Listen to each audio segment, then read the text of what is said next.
Hi, it's time for another teardown and repair.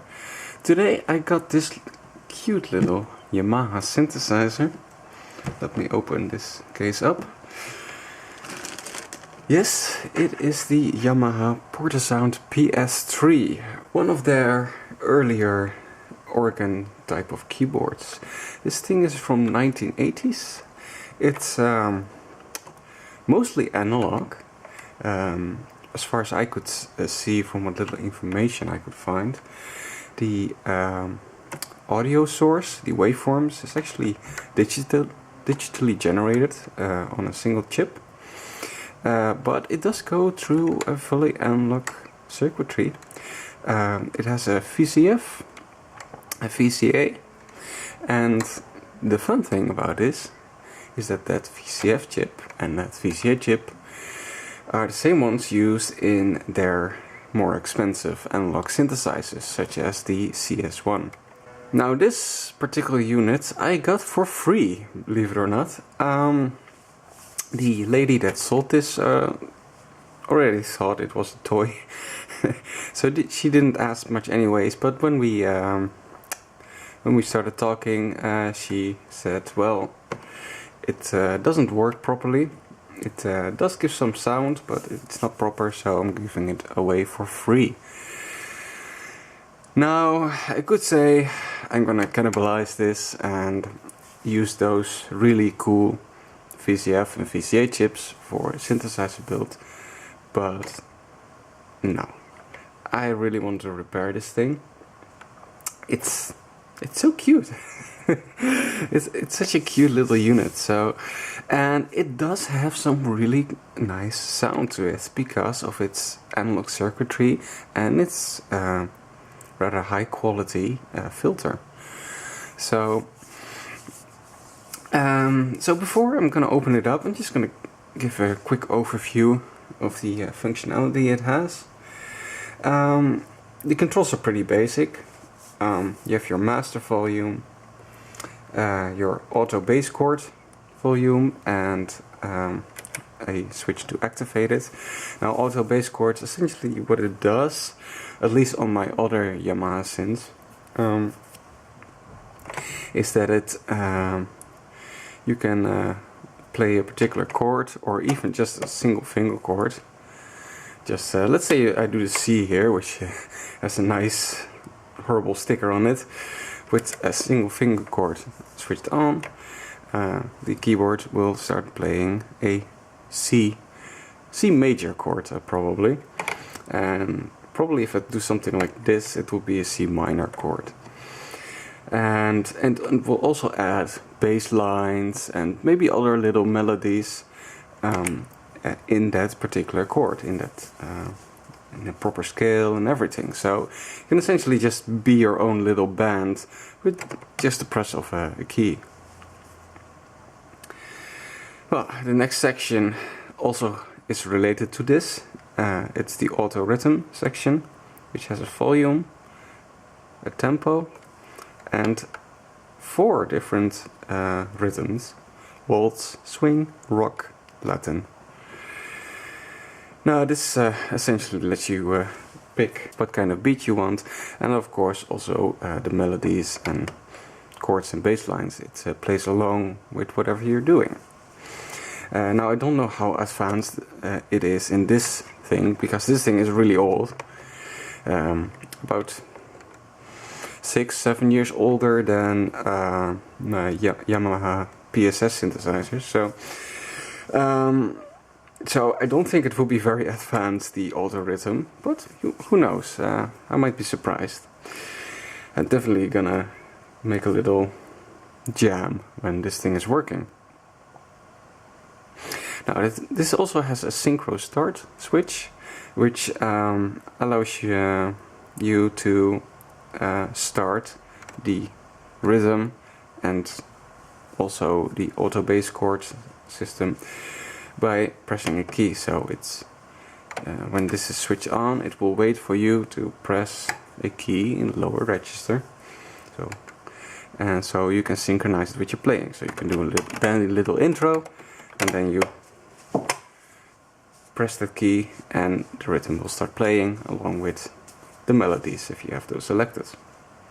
Now finally we have, of course, the sound selection. There are 9 different sounds on this thing: organ, flute, brass, string, clarinet, piano, harpsichord, guitar and vibraphone.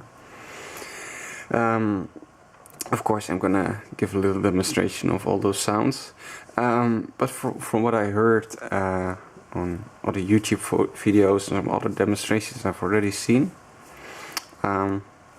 it has some really cool string and brass sounds. Well, brass sound is probably mostly due to the VCF chip, because brass really has that raw kind of effect to it. So yeah. Last but not least, we have the sustain knob, which when switched on, it will sustain your note after you've released it. Now from what I understood is that this thing generates its various sounds actually through square waves. The main oscillator chip generates up to 8 square waves. It has 8 voice polyphony. These square waves are then filtered through the VCF, which has I think up to 4 different modes, or probably 9 actually, given that there are 9 different sounds. These are pretty much like preset configurations internally, which it will switch to generate the various tonalities and waveforms for the sounds. Because square wave has the most harmonics, so using a low pass filter to filter out those harmonics in various ways can generate to some degree other waveforms. Another thing, I'm not sure if this one does it, but I know the earlier versions, the PS-1 in particular, also generates a very crude digital sawtooth, which is some sort of 2-bit sawtooth. It essentially looks like a stair step, and this is also filtered to add different harmonics to the sound and thus creating a different tone.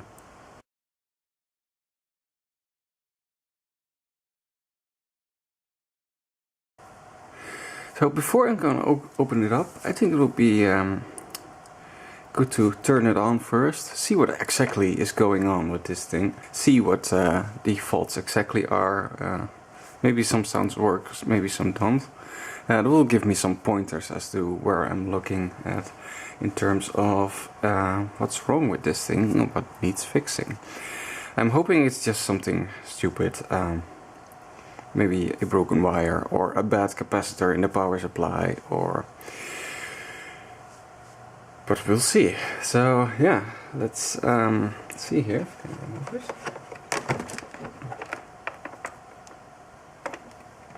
Oh, it does have a battery compartment, so let's check it first. Ah, there we go. I already see the first culprit. I'm not sure if you guys can see. Yeah, there we go. That looks like a corroded battery that has been in this thing. So that already gives me a pointer that probably the corrosion from the battery has eaten away at something inside here, and I'll need to fix that. But that should be an easy fix as long as the components are okay. And as long as none of the chips have corroded, then this thing should be fixable.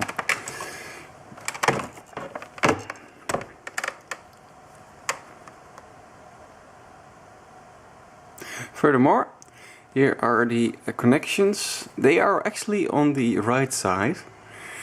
And we have, well, a classic headphones, expression pedal, which is interesting. I think they added an expression pedal because this thing is essentially a little organ.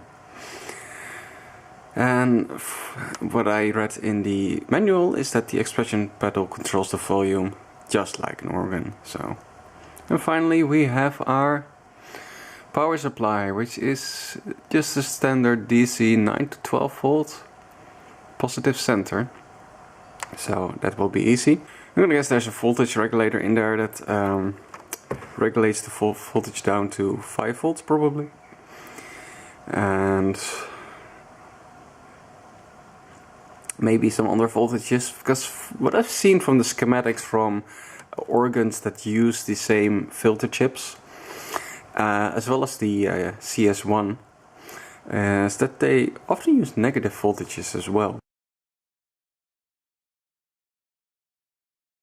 So, seeing as how the culprit is likely the battery corrosion, I'm not gonna power it on just yet. First I want to see what the damage is exactly. So I've loosened all the screws, and here's the insides. Wow, that's quite a big PCB actually. That's something I'd expect, because this thing actually has quite a lot in it. And it's also analog circuitry, so that usually needs more components. Now, as we can see already, this is very dirty. Oh Jesus, that is a lot of guff. So, whew. Okay, so I think it would be best to remove this PCB, take a look on the other side, see if I see any corrosion there. It doesn't look too bad initially, so I think it will be good, but I'm just gonna check everything, see if it looks alright. It will be a good chance to maybe put some contact spray into the potentiometers, since those are probably very scratchy. Remember, this thing is from 1980, so yeah, it's really old. So that's what we'll do. So another thing I want to do, because I see some corrosion spots along this trace here. Now, it doesn't seem the trace is damaged at all. I'm just going to test with my multimeter to see if the trace is still intact. So let's first test first. Yep, that's working alright. So, you go from here all the way to here. That's good. And this one is right next to it, so that should be this one, and that's good too. So okay, so no problems on the trace, that's good. Unscrewing this thing took a little bit of figuring out. Then I noticed these holes, and ta-da, there's a screw, there are 2 screws, and there's another screw. Now essentially there's a little daughter PCB which has all the switches attached to it, and that one is attached to the frame through screws. So a bit of an interesting construction really, especially seeing how the potentiometers are all on their own PCB. But luckily it is easy to loosen those screws. Now the annoying thing is that there are a lot of wires connected to this, to sort of be able to move this thing. Look at that.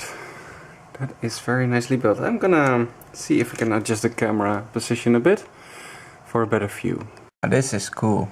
They actually labeled everything. You can see the power amp, the mix and preamp, VCA, VCF. Cute little circuits, by the way. Another preamp for the rhythm probably, because that's right next to it. I'll try and turn it.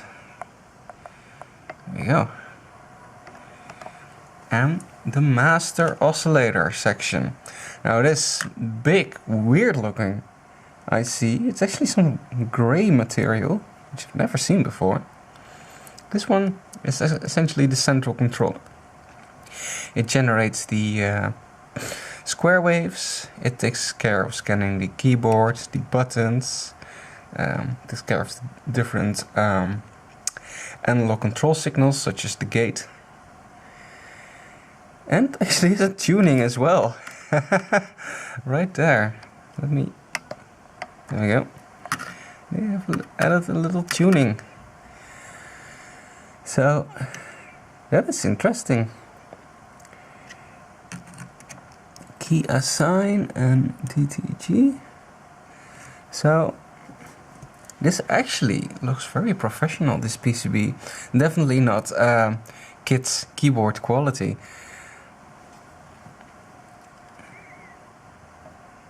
Now interesting here. Let me just see if I can put this cable aside. It says M10? That's weird. I'm not sure what that means. That's indeed very interesting. Well, anyways, I don't see any corrosion, so I think I'll just try to clean them up if I can. I'll remove them first, remove these wires, and remove the two terminals, and then I'll try to give them a little cleaning bath. And well, hopefully that will at least fix the battery issue, though I don't think I'll ever use this thing with batteries, so I think I'll just power it from a 9-volt adapter, and I think it will just work. And if it doesn't, well, then we need to take a closer look at all this very cool circuitry. Some life in it. Of course the pots are very scratchy. So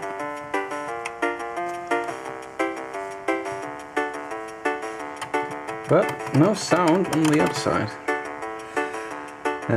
How do I stop this actually?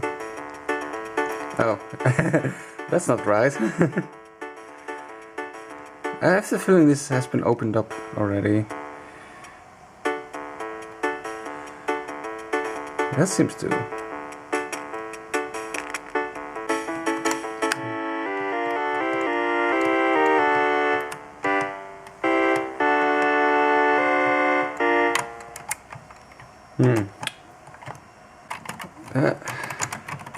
We don't have any sound at all. Oh. Okay, so guitar has a very faint sound.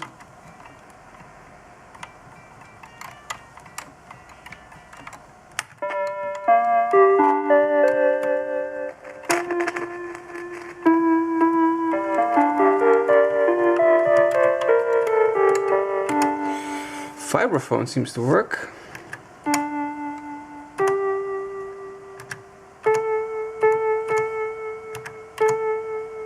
Sustain doesn't seem to do anything.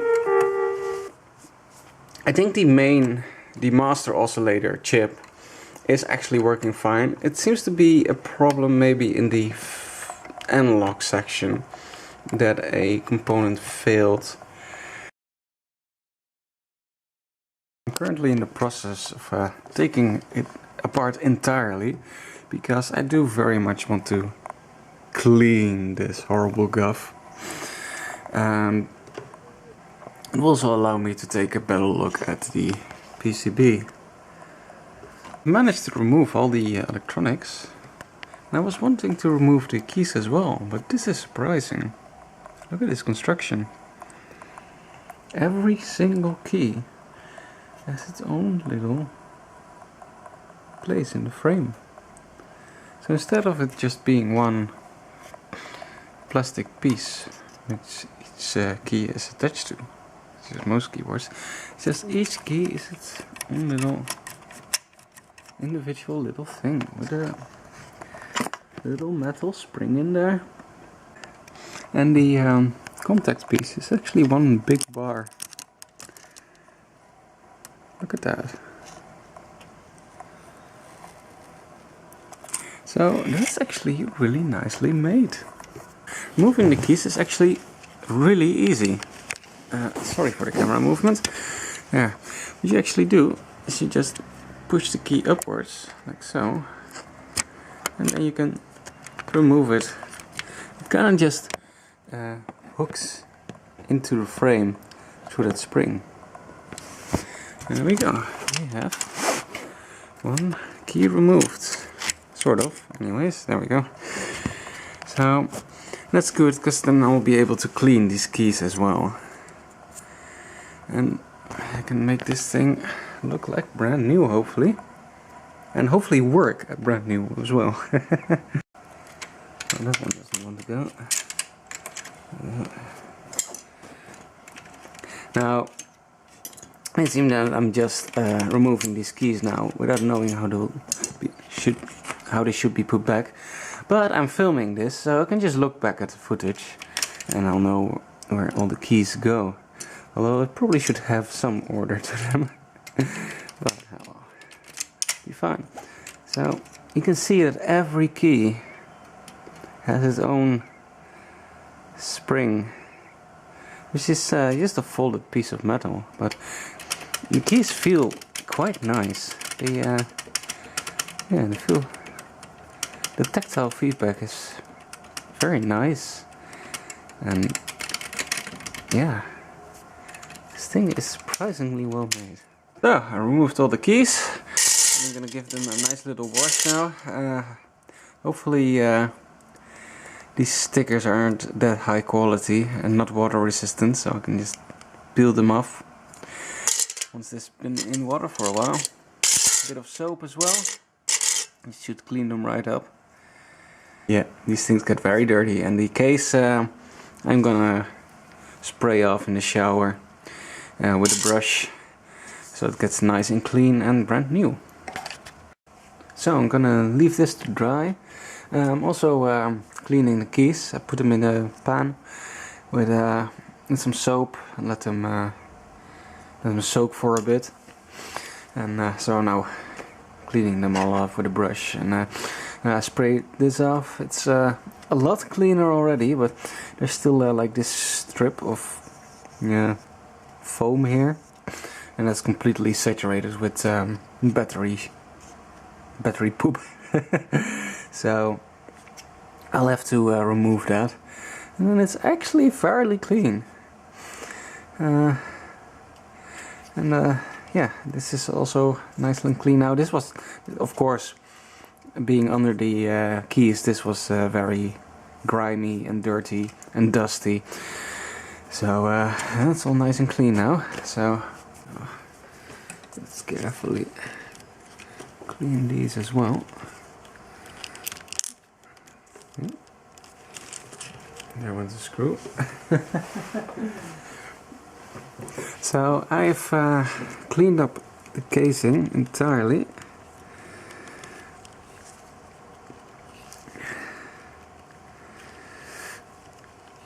And I've cleaned up all the keys, and also had that rubber pad that's on here for the keys. I cleaned it up a bit too, because there's some dirt and grime in there too, so that won't get stuck between the contacts now and cause mayhem to happen. And I'm gonna really slowly clean these. So these potentiometers are actually really cute.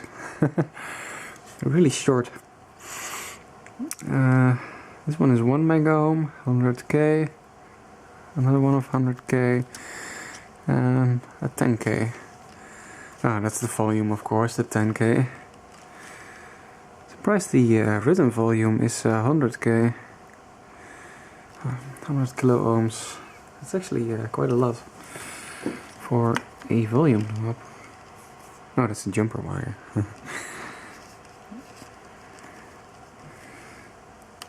And of course, in a minute I'll take a closer look at the main circuit board, all this, because I need to find out what exactly is wrong with the circuitry.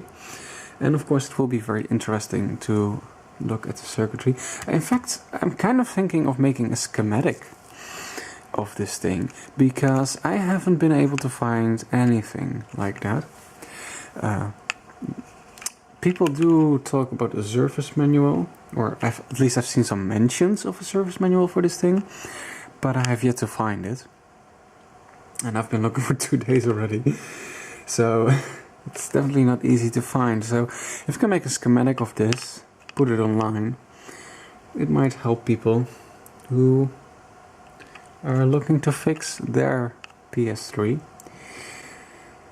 And I did find information on the VCF chip, because it's the well, almost the same chip as the CS1, and of course the Yamaha CS1, being as popular as it is and was, does have a proper service manual. So, and that one uses pretty much you could say the brother of the VCF chip in this thing. This is the the Ego 2611, and in the Yamaha CS1 there's the Ego 2610. So but they have the exact same pinout. I've looked at schematics of the CS1, of course, but also the Electone C55, which is a Yamaha organ. It's an electronic organ, quite a big beast. And I did find the service manual of that one, and that particular organ uses both the Ego 2611 and the Ego 2610. So that gave me a great opportunity to compare the two, to check all the connections. Because if I want to mod the filter on this thing to make it have more controls, of course I need to know what connects to what, and I don't want to break anything, because obviously the chips on this thing are not easy to get. And I do want to have a working Yamaha PS3 by the end of this. Anyways, I'm gonna stop my camera for a second here, clean this up further, and then we're gonna take a very close look at the circuitry and how this thing works. I already found one culprit. I'm going just around with my multimeter, set to check continuity. That was a word. And so I'm just checking for shorts, really, across all capacitors, because capacitors are usually the first thing to fail on these old electronics. So I'm just going past all these capacitors. This one's fine, this one's fine. This one, there it goes. Now this capacitor right here, this one shows up as a short. So that's what I'm doing now. I'm just going past all these capacitors. Now the nice thing is, what Yamaha did, is they put symbols of every component. And I don't know if you can see this. Let me zoom in on this bit right here. So here you can see, this is a capacitor symbol. This one is a capacitor symbol as well. Here we have 3 capacitors. Fourth one here. Another one here. So that is a very nice thing Yamaha did, is they put symbols of all components on the back plane. So I don't have to like go back and forth to the front and the back to check what I'm exactly checking. I can just see, oh, this is a capacitor, I'll check it. Oh, this one is fine. This one is fine too. What are lines actually? They are resistors. Okay, that's a bit confusing, I'll be honest, but okay, so lines are resistors. So this is a resistor right here, this is a resistor. Not sure what this is, let's find out. This is a jumper wire. And of course we see an IC here, transistors or MOSFETs. What else do we have? A transistor here. So not only is the front of this PCB very detailed in its silkscreen, in like all the component values and the component numbers, but also the back of the PCB is very detailed. So this makes debugging and repairing this thing so very easy. Okay, so I've removed it. Now, what I always do after I've removed a possibly faulty component, I check it again out of circuit. And what do you know? It actually shows up fine. And now when I check the PCB again, there you go. So there's still an odd short going on. Now I wonder if this has to do with the headphones not being plugged in. So we go down. This is a wire. Okay. And this goes all the way to the other side of the PCB. So that's always the second one. So that should be this one.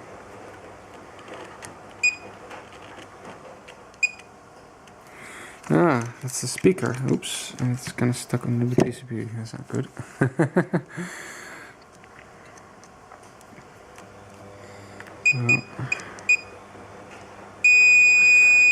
That's our speaker. Of course, the speaker has very low impedance. Disconnect it. Yeah. Okay, well, damn it. So, what I thought was a faulty capacitor is actually just the speaker. I was wondering if it could be something else, but I was hoping it was a faulty capacitor. So, now I've already checked. Well, I think I pretty much checked all the other capacitors across the board, and they all seemed fine. I didn't find any shorts. So it's a different component then. Well, the search goes on. Well, I managed to get some life out of it.